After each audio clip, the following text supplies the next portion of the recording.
History Month, it is a way for us as Muslims, the Muslim community, to identify with those Africans and their descendants, the African American and indigenous brothers and sisters who struggle under horrific conditions of which many vestiges still linger and affect the progress of our community tremendously, and in the form of institutional racism.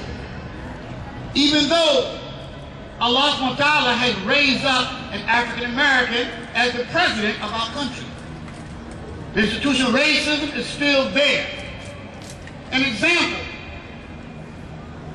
one statistic alone should be sufficient to alert and to shock us to the presence of such racism.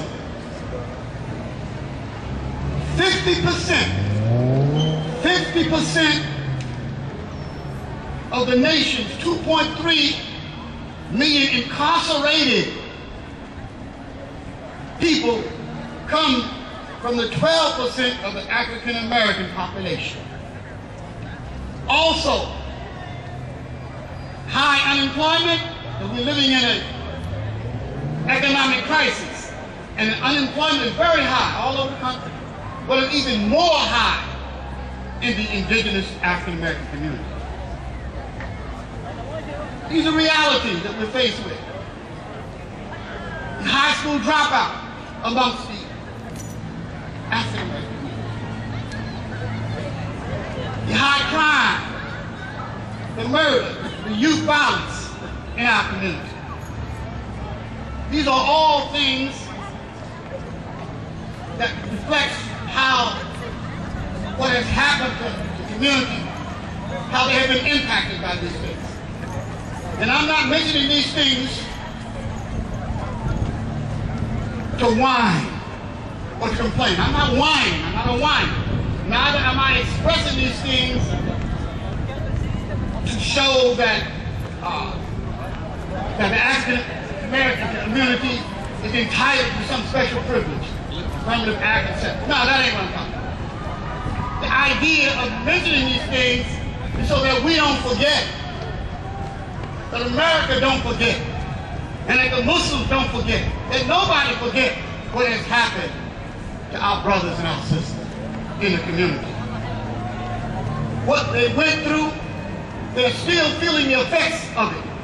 And that's why we find ourselves in the conditions that we're in today. Bottom line, we oftentimes talk about the Holocaust that took place with the Jewish people.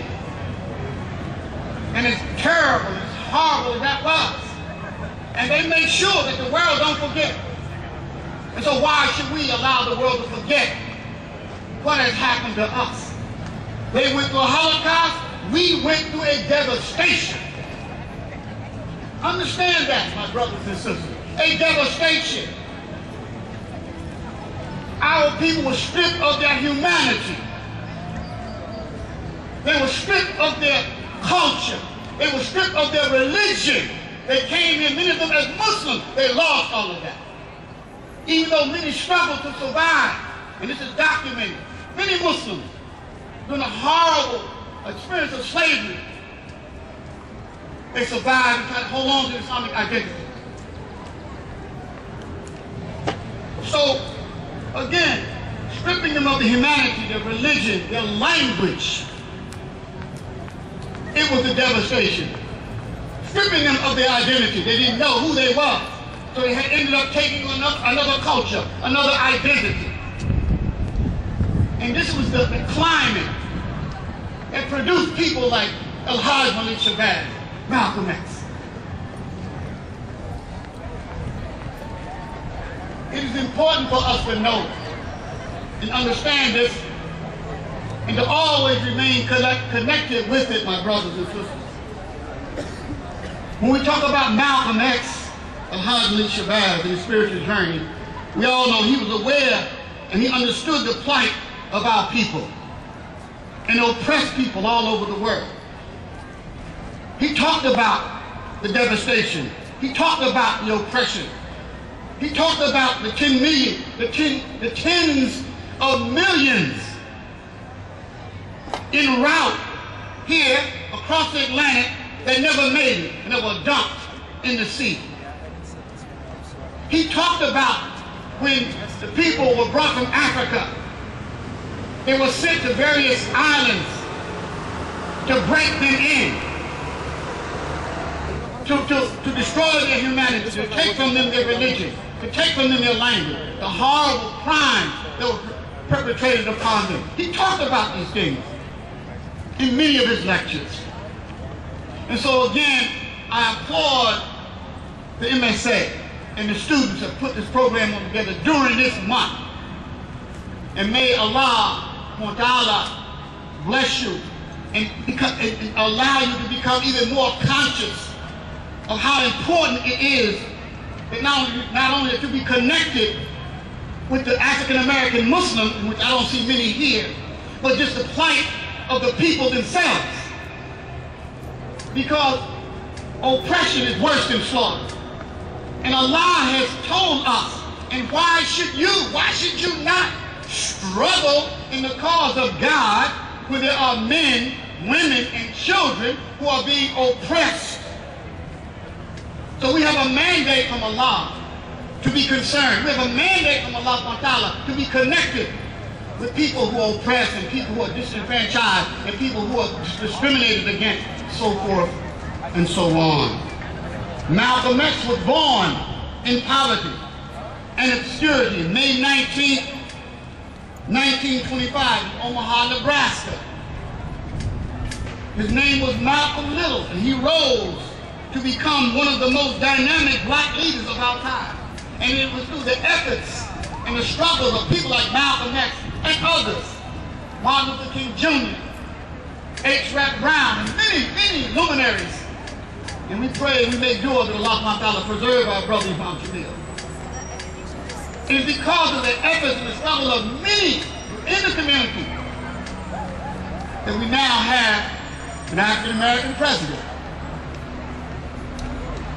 Allah is the best of planners, and may Allah help him in the work that he has to do, because he has a handful, and you all know what I'm talking about. They hate the fact that a black man becomes the president of the United States. Most of us are familiar with Malcolm X's history, his legacy. We know that as a young man he got involved in crime, he ended up in jail. He converted to the Nation of Islam, but he had a love for his people, and he became determined to struggle on their behalf. To the degree that Malcolm, like we used to say back in the days, and some people still say it now, that Malcolm was way ahead of his time. A lot of people didn't like what Malcolm was doing, especially the power structure. Why? Because Malcolm realized that we wasn't making the kind of progress and headway that we needed right here in the country. So he was so dedicated, so determined as a worker, as a struggler for the humanity and for the rights of people, that he took our struggle to the international arena. He took it to the UN. And he took our plight before the world community to get sympathy, to get the support that he needed. That had a tremendous impact. And he became known all over the world as a giant, as a champion, as a hero for working on behalf of the liberation of people who are oppressed. His conversion to Islam proper. Islam proper. When we say Islam proper, we mean Orthodox Islam. Because after being with the Nation of Islam for many years, that he broke from that organization and he made the Hajj and he took the Shahada and became a true Muslim.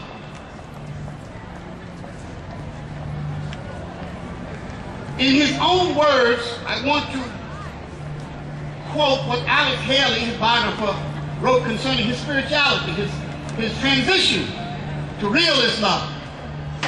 Because prior to that, Malcolm thought he was a real Muslim, okay, under the Nation of Islam. Also, having this program during this month, Black History